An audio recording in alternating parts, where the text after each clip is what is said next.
Good evening, everyone. I've heard from some of our regulars who regretfully can't make it tonight for various reasons, but anyway, it's good to see as many as we got here tonight. So, how to deal with difficult people. And we'll start with maybe identifying difficult people. There are all sorts of categories of difficult people, and some are easily and more understandable than others. For example, we can understand that the elderly mother that has got dementia might be difficult and challenging, but it's not that I think we're at. We're after those folks who are belligerent, troublemaking, pestering, tiring, unchanging, unresponsive, constantly causing problems in your lives. That's probably what you mean by difficult people, am I correct? Is that what you want? Yeah. So, beneath those, there lie a whole host of causes.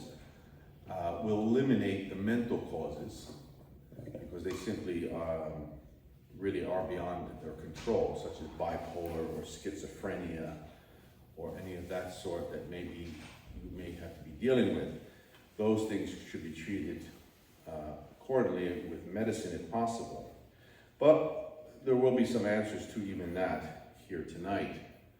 But it's those folks in your life that willingly, perpetually, continuously cause difficulty and that you have to deal with. Hopefully they're not in your immediate family, such as a husband or a wife, but they could even be there. So, I'll begin with a quote from Benedict. It's from the interview, Salt of the Earth, by Peter Sewell, interviewing Benedict at the end of the millennium. And he asks then Cardinal Ratzinger, so is it sometimes hard even for a cardinal to love people? You know, you can't love people collectively anyway. So in other words, you don't just say, I love the whole human race. Of course, there are unlikable types whom it is very difficult to love. And sometimes one can almost begin to doubt whether the person is good.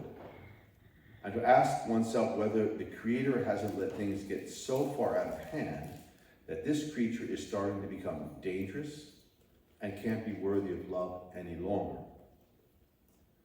But then one has to say, some I don't know at all, so I am not competent to make a judgment about them. And others I have to leave as they are. And the good people I know constantly reassure me that the Creator does in fact know what He has done. It brings up a point that Benedict doesn't make absolutely clear, but is that the difficult people are God's children too. He is their Creator, their Maker. They are loved by Him. His Son died for him then. And we can remember, of course, the famous words of Jesus on the cross when He was surrounded by some of the most difficult people, not the Roman soldiers as much, even those, but the Pharisees and the Sadducees and the Herodians and the high priesthood that were constantly refusing to open their eyes to the Father's intent and kept them closed on purpose. And these are the ones who really are nailing Him to the cross. The Romans are simply their instruments. It's the hammer in your hand, but the hammer isn't guilty. The Romans were not really guilty of this. It was these folks, and His response to that whole thing was, Father, forgive them. They know not what they are doing. And that phrase on the cross gives us our whole impostazione in Italian, I don't know how to say it. We have to take everything that we're going to say tonight, even some difficult solutions that we will have to propose in that regard. That it is out of a love for these difficult people in our lives that we will take our actions.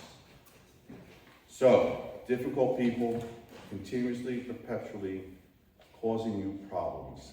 Annoying, unrepentant, unchanging people that you have to deal with. And we're going to see them, of course, from the optic of Christ always. And you cannot, as a Catholic Christian, have any other optic. You cannot choose any other way of thinking about them other than creatures of God, daughters and sons of the Father, brothers and sisters of the Christ. Father, forgive them, they know not what they are doing. And this will keep you and I from becoming the difficult people that we have to deal with. And that is, of course, in all, as remember our first talk was, you do not want to become what it is you do not like. You want to stay free of that. Because you don't like it, why would you become it? You have to protect yourself from letting them make you into one of them. So, we find that Jesus had to deal with difficult people himself. And he does so in many ways. The church had to deal with difficult people, and it did so in varied ways. Let's take some of the ways that Jesus deals with difficult people. And the Pharisees, the Sadducees, the Herodians, and all those were the constant in his life, in his public ministry of difficulty. They were always challenging him. They were always trying to discredit him. And of course, they would not accept any of the good that they could see being done. A cure on a Sabbath was a violation of the Sabbath, not a cure. A multiplication of loaves of bread and wine and all this other sort of thing was a waste of money, as Judas would say, and stuff like that. He had to deal with them, and he does so in several ways. One is he enters into dialogue with them. And this is probably the first thing that we would want to do, and probably have tried time and time again, is to enter into a confrontation with the difficult person, calling them on the carpet, saying, it's not right that you keep treating the family this way. You lack grace, you lack social etiquette, you come to every Thanksgiving and you blow it up, and it's a terrible time for everyone. Why do you continually do that? What is it? Don't you see, we all just want to have a good meal. We don't want to be hearing about all this other crap and starting fights and all, and confronting them, calling them short. The second thing you want to do is not allow them to gain ground. If they respond, whatever they might respond, I don't know, you're the problem, not me. No, you keep pushing them back. No. 16 people are getting along fine. You're the one who has to pick the fight all the time. 16 people would not have a fight were you not here. This Thanksgiving would be wonderful if you weren't here. You have to constantly push them back. Don't allow them to gain any ground. Now, this is not an act of unlove. It is out of your love for them that you're trying to wake them up to who they are. Remember, we have to go back to that out of love. We've got to wake you up. This isn't a way to go through life. It's ugly. It's despicable. It's unbearable. It causes people not to want to be around you. Why would you want to be like that? And we're sinning for many causes. This isn't your bipolar brother who didn't take his meds that Thanksgiving. We're talking about the ones who presumably are normal, who go to work, who can function in society more or less normally, who aren't the criminal type. But they just are bitter, nasty, evil, ugly people. And they are out there. As Bandic says, it's difficult sometimes to love these people because he had to deal with them on a regular basis himself. So you enter into dialogue, and one of the things of dialogue is not to allow them to gain ground. They are wrong, and it's clear that they are wrong. You don't have to question whether it's me or them. It's them. And you've got to bring that up to them constantly. The second, and so Christ would always be challenging back the Pharisees. Oh, you hypocrites. Oh, you blind. You fools. You tie up the gates of knowledge and won't let anyone enter, but won't go in yourselves. And all these things that he did that we hear him saying, rather harsh words. Master, in saying this, you are insulting us too, say the lawyers, You are like people walking over unknown tombs, which for a Jew would make them impure. And the lawyers say, well, you're insulting us too. And he says, woe to you lawyers. And he doesn't allow them to gain ground. And he calls them short. Which one of you would not untie his donkey or his ass on a Sabbath to water it? And yet this daughter is held bound by Satan for 18 years, and you're complaining that I'm untying what binds her and setting her free, and he calls them short, pulls them up, and he doesn't allow them to gain ground. He also taught his apostles a procedure for dealing with such people, and it was, we find it in religious communities quite a bit, and that was to go and see your brother, meaning anyone, and bring it up before him or her or whatever it might be. I'm not going to constantly do this politically correct crap. Bring it up before him. It is junk. You can't even speak anymore without 600 pronouns. Bring it up before him. And if he listens, you'll win your brother over. If he doesn't, take 2 or 3 witnesses. And if he doesn't, bring it up before the church. And if he doesn't, treat him as you would a tax collector or a prostitute or a leper. Cast him out. And that brings me to my second point. Confrontation and dialogue would be your most thing. Keeping in the mind that the confrontation and the dialogue is meant to gain them, to win them, to free them from themselves. But at some point, it may be necessary in dealing with difficult people to push them away from yourselves. Keep them out of your life. It is a sad thing, but we are in a broken world. So keep that also in mind, that the original sin is always present, as Benedict will later say here. It's always a constant. We can never do away with it. We will never do away with it until the end of creation. That means some folks will always not respond to our efforts of love and care and openness and willingness to dialogue and all that sort of thing. And that it becomes necessary to push them away from us, to écarte or put aside. And it's unfortunate that we have to do that, but it is certainly not outside the parameters of your faith to have done that. If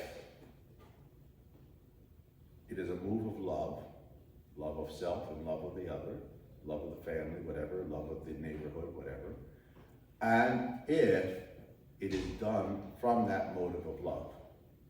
If it is done out of anger or viciousness or vengeance, bad, very bad. You're opening yourself up to sin. You're becoming like them. But it could be necessary that we will have to push them to a side. If we have to do that, again, there are certain things that we must also have with us that will show us that we are in the will of God. The first is silence. Is that we do not speak about them always and everywhere to everyone else.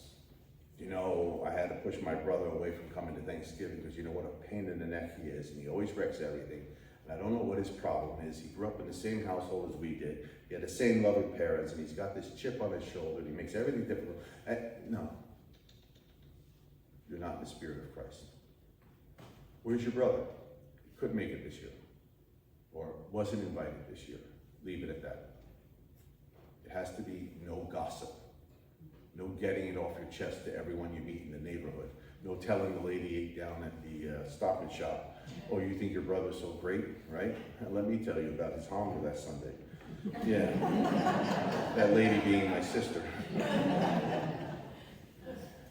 Silence, no gossip, no revenge, absolutely none. There's to be no getting back, no making pay for, no you will see, no I'll invite you over, and then when I start making fun of your wife, how will you feel? None of that. Stop. Can't be. That's not Christ. You can't do that. Now,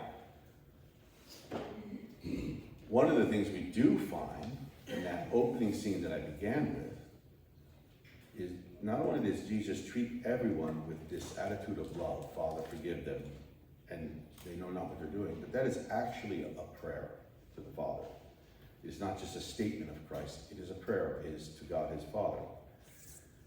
That's one thing that must always be a part of every Roman Catholic life.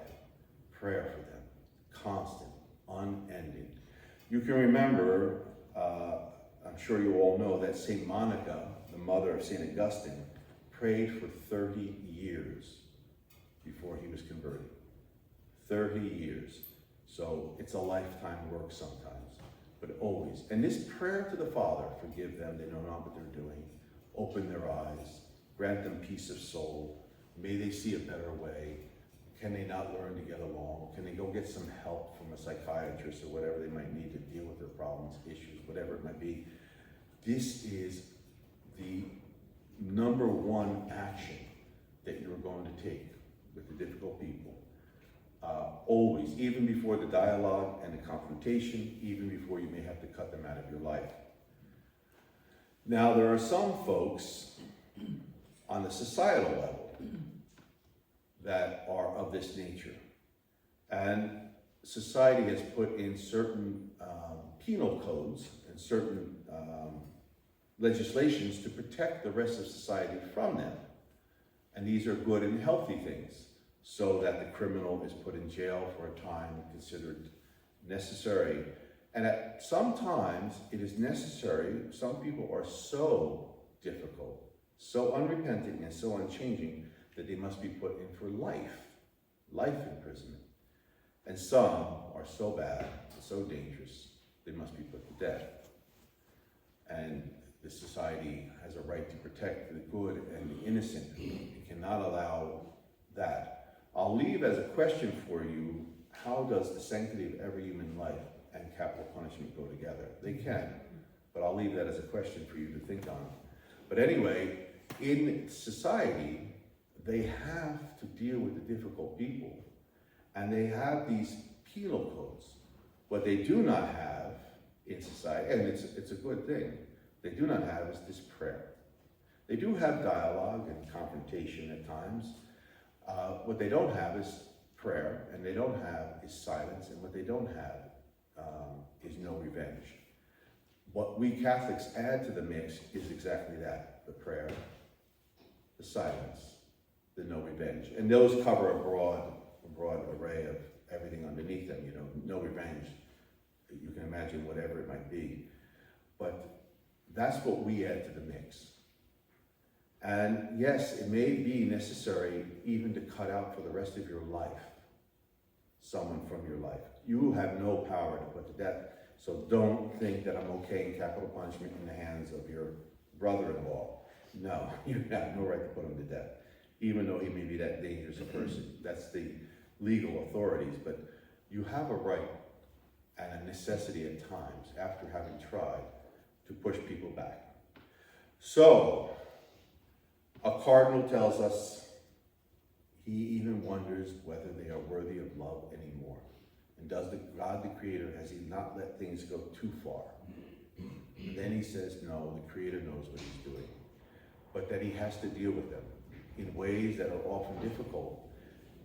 Benedict would have to take away titles of Catholic theologian, suppress ministries, excommunicate, things he had to do because it came to that point.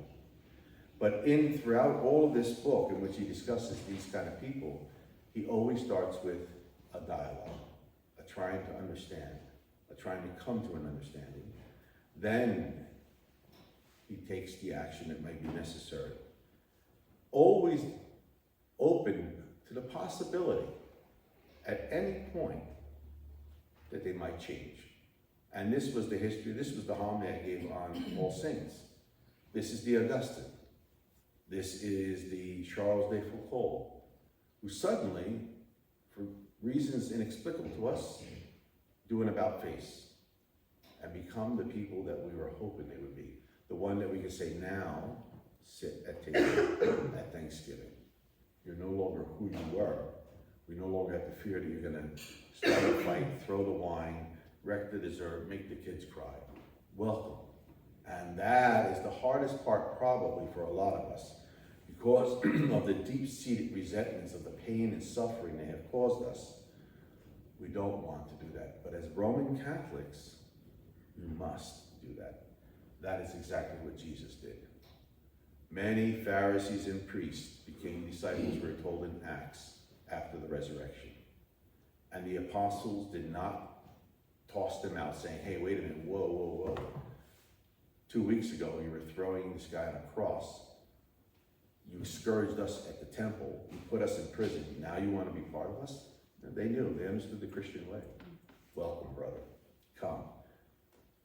If they give the necessary signs of having truly understood it. So, to deal with difficult people, basically is to recognize that they are difficult. They are the ones. And if you happen to be the one that is the difficult one, here's a chance for you to open your eyes. Am I the one who's the difficult one and causing the problems? But anyway, we don't pretend they're not there. We don't pretend, oh, God loves everyone and I have to be good and, he has to come over and I know it's going to be a mess and no one's going to have a good time. No, you don't. That's wrong. That's false. It's to live outside of reality, not in the truth. They are difficult people. We are a people of truth. They are difficult. We will try. And if that fails, we will cut out. And we will pray. We will take no sort of revenge, and we will not be gossiping about them and trying to ruin their lives. No sort of that. Silence, no revenge, prayer. And then that openness to receiving them back into our homes, into our arms, should they show the necessary conversion of life. So you do have recourse when dealing with difficult people. For you and I to gauge how each of them may be difficult and to what level we have to travel with them. So the brother-in-law who occasionally gets drunk at the Thanksgiving meal, but is otherwise a fine brother-in-law, you don't cut out of your life. You say, hey, John or Susie, why don't you get John home? He's had one beer too many, and just take him home now, because you know what happens if he has another one. It's gonna be a mess. That's a different way of dealing with it. But otherwise, they're good people. You don't cut them out. But there are people, real people, who are evil, who are so damaged and difficult to deal with that you simply cannot deal with them. They ruin and wreck your lives. And you really have tried hard. As I say, most of you have already tried the confrontation dialogue scenario. It hasn't worked. These are people who have no understanding of self-criticism, that they're part of the problem, they are the problem, that they're going to, lose family and friends, that they're just simply evil, nasty, ugly people who make every situation unbearable. Those you have to start to deal with in different ways. So it might surprise you that even the church has these methods: excommunication, silencing, reprimanding, taking away of titles, things of this sort are there to deal with these folks. But it's always out of that spirit of love. And if the church has it, of course you are the church, then we have it. All right, so I think that about covers it. Keep in mind always that Father, forgive them. It's not just a statement, it is a prayer. It is a prayer that should be in each and every one of our hearts, especially if we have those difficult people we have to deal with. Any questions? Good, I covered the subject. All right, it's going to be an early night. I'm just having difficulty understanding what a difficult person is. Is it someone who I disagree with? Is it someone who's an unrepentant sinner, in my judgment? Well, how do you make, we're called to judge? I think that's what I did try to define difficult. And I think I settled on those people who cause you constant pain and suffering in your life. The belligerent, annoying, challenging, never at peace kind of person. So what we're not dealing with is a definition of a category of people, but we're dealing with someone that you or something else, that this must be where the question came from, but some of you must be dealing with people that are a constant disruption to the peace of your life, I think, somehow along that line. Who it is and how that disruption occurs, I don't know, but it was a rather general thing, how to deal with difficult people. Again, who are the difficult? An elderly mother-in-law can be difficult, but I wouldn't toss her out in the street, She's got dementia. A schizophrenic or a bipolar you would have to treat, even there, you might have to take some other actions, but I tried to push them out because there are causes that we know can make their lives difficult for other people to deal with. We're basically talking about someone like yourself, who is a not yourself, John, but someone who could be sitting here and is a constant, who's got to always complain to the neighbor about this and that, and your fence is too high, your dog is on my property, or this or that. The one who is just for no reason wants to make a problem when it really isn't a problem, wants to be nasty, wants to be unhealthy, wants to be uncollaborative, ungetting along, if that is a word. Those kind of people, I think, is what you had in mind, I hope. Why don't you tell me now, who do you think are difficult people? It's a good question. That's how I try to understand the question from my point of view. And Yeah, I would agree with that. I think it could be individual too, like everyone's different, everyone responds to others differently. So what might be a difficult person for me might not be a difficult person for Debbie to handle. So I would say that difficult people kind of all depends on how we respond to others. definitely levels, yeah. I took to the extreme, that person that is such a disruption. Thorns. Somebody who's just a thorn, always has something to say. Right. We all come across those people in our lives that Right. sometimes you can silence and just back away from them, but sometimes it's a person that you have no Well, choice. there is a field I chose not to go into, like sometimes like in work, you do have recourse. There are human resources and protocols that you can deal with a boss or something like that. But those are already in place, and I wanted to deal with just kind of a general thing. But you're right, I more or less, I imagine it's family members or friends or people on the street you live with is one of the ways I would define, one of the elements of difficult is they are not your boss or your secretary or your coworker, but someone that you can take these actions with, When it's not just, somebody who's just a constant, persistent, dominant person. What about when there's a reason behind it, whether it's personality disorder or bipolar or dementia, and you want to love that person because it's not their fault, but it's hard. Yeah, you need a lot of compassion. If you're married to them or they're a child, the situation becomes even more complex. Certainly a child you can't just throw out. This is a cross you probably have to carry. There are times when children will have to be put aside. Carted out is the French word, but I'm thinking in all these languages for some reason. But you will have to save the rest of the family or your family from it. I'm thinking of serious drug addiction, where they're stealing, where they're endangering the younger children, they're bringing in elements into the home that are unhealthy. These you will have to, unfortunately, put out with that sadness, with that almost death-like moment that you realize I can no longer go forward with this. But if they are of a nature and you can get them help, medicine, group therapies, things of that sort, that would be a wonderful thing if you would do that. Yes, absolutely. If it's a husband, and we do have this a lot of times, bipolar, is a disease that is progressive. It gets worse as they get older. And sometimes when they're young, at marrying age, they're able to conceal it still. It's a mild form of it, and it hasn't shown up. It might be called moodiness or depression or stuff like that. Not knowing any individual case, in general, you gotta give it your best shot for a while. Get to a doctor, have it diagnosed, get to the medicine. One of the problems with mental illness is they don't like to keep on their medicine. As soon as they start feeling better, they go off. Keeping track of that. But you may have to get to a point where it's untenable. It's not livable anymore, But again, it can't be with hatred. It's this recognition that you unfortunately are not responsible for this, but neither am I. You have an illness. I cannot help you get over that illness anymore. I've tried, and it's become impossible to deal with, So I'm just simply, right before you, Helen, right here, yeah.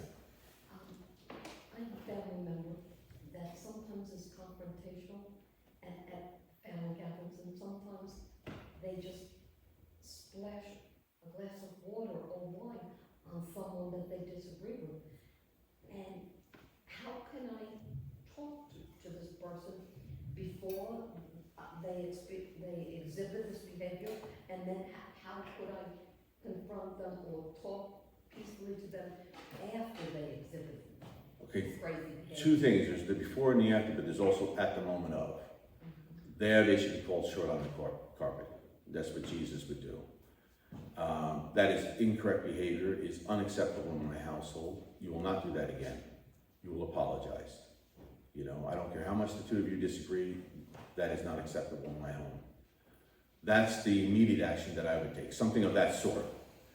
The before and the after are a good thing, yes, absolutely, yeah. Call them up and say, you know, look, we're getting together for Christmas. We had that unfortunate incident last Christmas, and I don't want that repeated. You're more than welcome to come, but do you think that this is a possibility? If not, if you think that you cannot not do that, but this other person's coming, maybe you want to just stay home this year. It might be better for you, better for everyone else. Afterwards, you can call them up and say, look, I just want to go back over what happened. There was no cause for that. It was above and beyond what was going on. There was no need to throw the wine or the water, whatever it may have been.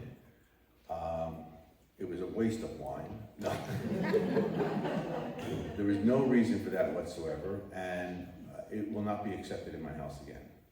You know, you really have to hold terra. You have to really hold your ground with folks like of that sort, okay? But with that love. So if you're going to be okay, and you know you're not, you know this person's here, and you know you two have difficulties whenever you get together. If you can sit in one corner of the room and let her sit in the other or whatever, then fine, come on over. I'd love to see you. You've got other traits, you've got other beautiful qualities and all that sort of thing. You know what I mean? But if it becomes a constant every year, and every year you have the same conversation, well, you have to disinvite someone.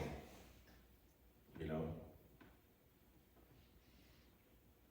Yes, Alan. I have great difficulty with people who do not distinguish between thoughts and feelings, and who, for example, become enraged. Called the United States of America. Yes, it's a big problem. Absolutely. So that is one of the hardest things to do with, because it's not they will not respond to logic. No. So the best thing you can do is fight them on their own turf. And that is, get emotional with them. So I'll give you an example that's completely unrelated to this, but once I was in a hospital and I was visiting folks. This was in Italy, and a certain group were trying to make inroads into the faith there, and they were saying that unless you join us, you're going to hell. All Catholics go to hell, and we are the only true group out there, and so forth and so on. It clearly was not a logical argument, it was an emotional, a psychological argument. So I'm there and I responded on like, no, you are false. You are going to hell.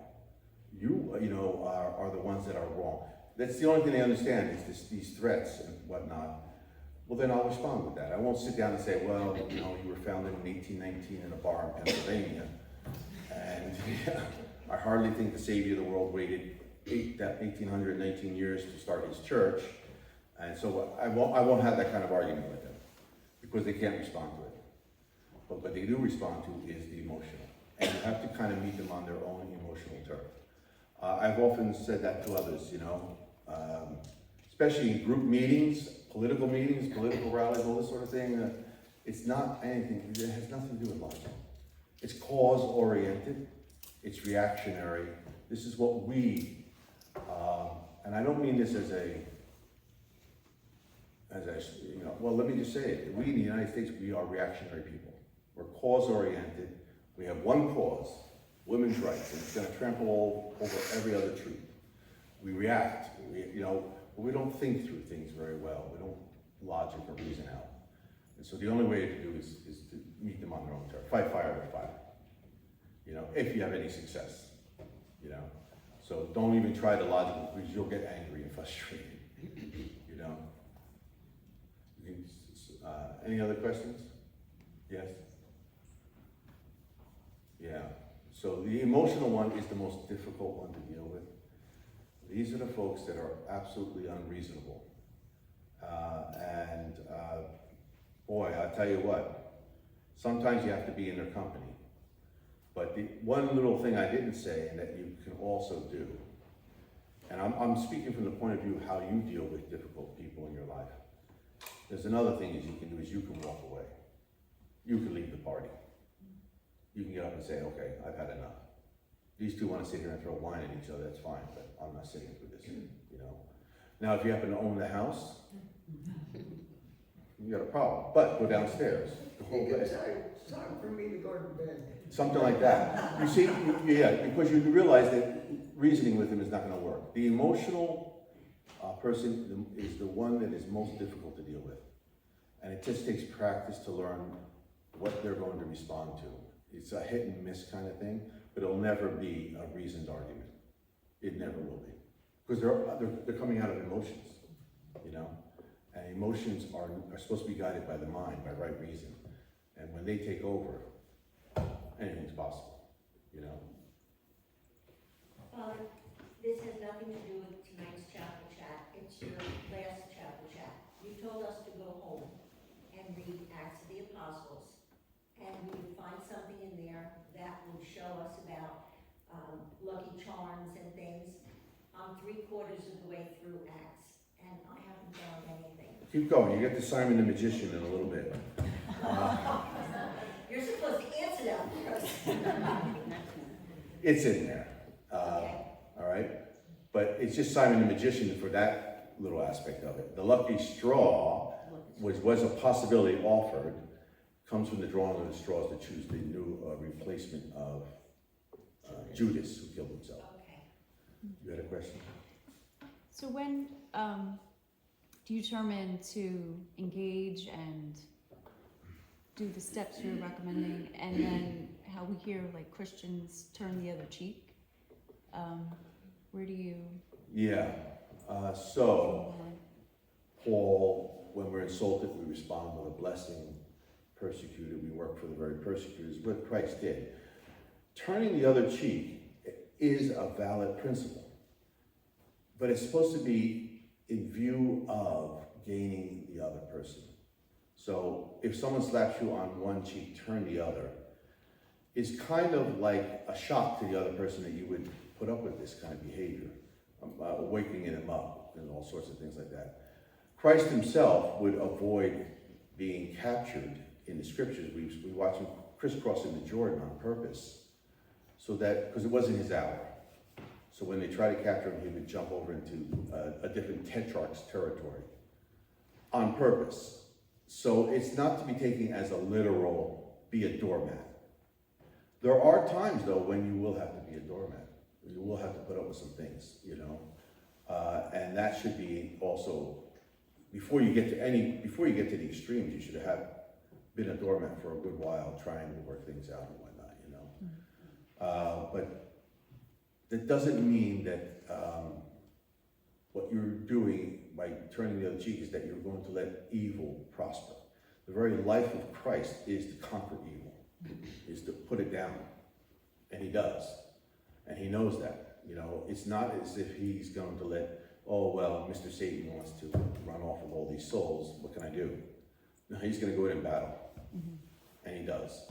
And we have to too. There are things that are wrong. We simply cannot allow them to go forward. Unfortunately, sometimes on the mega scale, on the societal scale, we get to things like war. You know, I mean, you can't let one nation kill off another nation simply because of their ethnicity. You know, we're going to have to step in and defend our common humanity.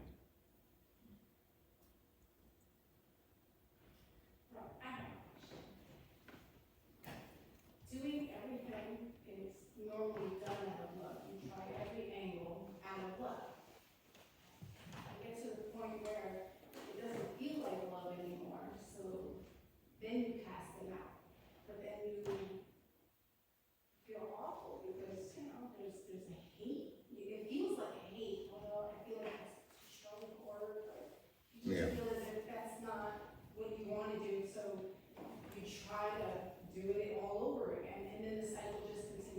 So this, exactly, so this goes back to what Helen says, your reaction to what you took was an emotional one and not a reasoning one.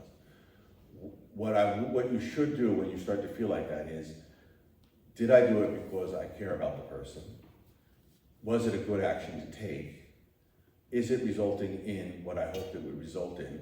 Peace and stability and calmness in my own life or the lives of those around me and so forth and so on. But what you have is a misplaced feeling of guilt. You did nothing wrong, they did. Do you see? So when you're right, God is on your side, just hold it. God is always on the side of anything that is right, yes. So when you're right, don't feel bad, just. If you're right. So take that moment and ask yourself, did I act accordingly? Did I act right? You know? And then you know that your feeling is misguided. It's not a proper feeling. You know, you're looking through the thing. Otherwise, as you say, you're gonna go back and forth, constantly repeating the same thing. And how long are you gonna do that before you finally say, drink this wine with this poison in it, and the solution is irreversible. So yes, that's an emotional response to your action because you feel badly. There's supposed to be someone you love. There's supposed to be someone a part of the family or the part of the neighborhood, and you feel horrible and all, but it's not a reasoned reaction. I had to do it for this X, Y, and Z reasons, and I took the proper course of action, and therefore whatever I'm feeling is not correct. You know, and that'll set you free. But it's a good way to judge or to question yourself as to whether or not you acted properly. You know, I wouldn't run from it in the first instance. I would think too, to think, or whatever you're saying or your actions to this person, are you helping them hopefully get closer to heaven? Like, are you Sure, that's an ultimate goal. putting yeah. them in that right direction, or you just Or prove to the yourself, truth, if you want. prove Your Honor. yourself right, or, Yeah, you know, the, absolutely. You have to ask, these are fundamental questions that you ask. Well, let's get back to John's question, because I did not have any parameters of what a difficult person was. I kind of gave myself a definition. But what would you define as a difficult person, if anyone, yes? I would say someone that's constantly selfish or self-serving Mm-hmm, and doesn't compromise. mm-hmm. And always comes from a point of, you know, the ultimate goal is gonna benefit them. So you've had these experiences in your life? I know people like that. Yeah, absolutely. Okay, that's And good. it's hard, and kind of like, sometimes I'll say, well, okay, we reap what we sow, you know, so maybe down the road, or it wasn't to, the, you know, the means don't justify the ends. It's hard when you're compromising and caring and Christian-like, and you're around people that don't really put others first, sometimes, it's hard. Mhm. Sometimes people who are controlling or manipulative Yeah, try to like justify their actions in the sense that, and maybe they're doing it out of they're trying to please everyone, so they're trying to control or manipulate a situation, but it's not necessarily helping, and it's kind of like if you just don't have to deal with it, you know they're trying to manipulate the situation. right, yeah. That sometimes is difficult. Yep, so selfish, manipulative. I would say that's what I had in mind.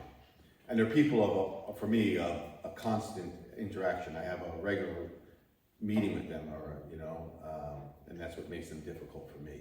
It's not a one-time encounter at a symposium or some sort. But they are that person that's in the house on a regular basis, you know, several times a year or every day. And so I would say there's a frequency of encounter. This selfishness, this difficulty, this raising of problems, constantly causing of problems, and manipulating, kind of thought. Anything else you want to add to the definition? Just as that happening, it's so funny that today's about difficult people. I had a client today, it's all about the selfishness, and I actually blew up on this woman. And this woman comes all the time, like comes constantly. She's draining, she's irritating. Draining, there's another word. She's just, it's very selfish. She actually. Lying. Oh, she brings, I can't even, my coworker would just mess up her hair so she doesn't come back. I'm like, oh, I just can't do that. But I stood up for myself I never, honestly, never do. And she just took me to that point, and I got to the point where now I feel bad, but I really, you know, I'm at the point where I'm gonna tell her, please don't come back. You know, and I've never done that. And it's funny how today's the day where I'm here, and I wasn't gonna go, and she brought me here. And, you know, so, And you're hearing it's okay to do. God puts you, but, you know, it's just having, still having that guilt that, you know, how I guess how I handled it or whatever. It was just, she was just. No, yeah, you can imagine, it's unfortunate you have to get that situation, but you don't want to be blowing up with other people, and is it your business, or you work for someone? I work for someone else. They don't want you blowing up in Oh, their no, shop. I right away told my boss about it. I was like, and she says, no, you're fine, because she knew that person. Yeah, but you don't want to have a repetition of Oh, it. no. Nor do you want to get to the point where they're saying, you know, Oh, put extra absolutely. gunk in her hair so it falls out 2 days later. That would be the revenge and the hatefulness, yeah, you would not be acting in a Catholic way that way. Better just to have the blow up and say, I can't do your hair anymore. There are 6 other ladies here, Oh, there's another hairdressers. people she's gone to, but she always comes back. Well, just keep your refusal, I refuse, I'm sorry, I can't. You know, and that's necessary, you know? You always feel like guilt. And it's good for the other clients sitting there, they don't want to be witnessing this stuff, you know? It puts them at unease. Anything else? Okay, so.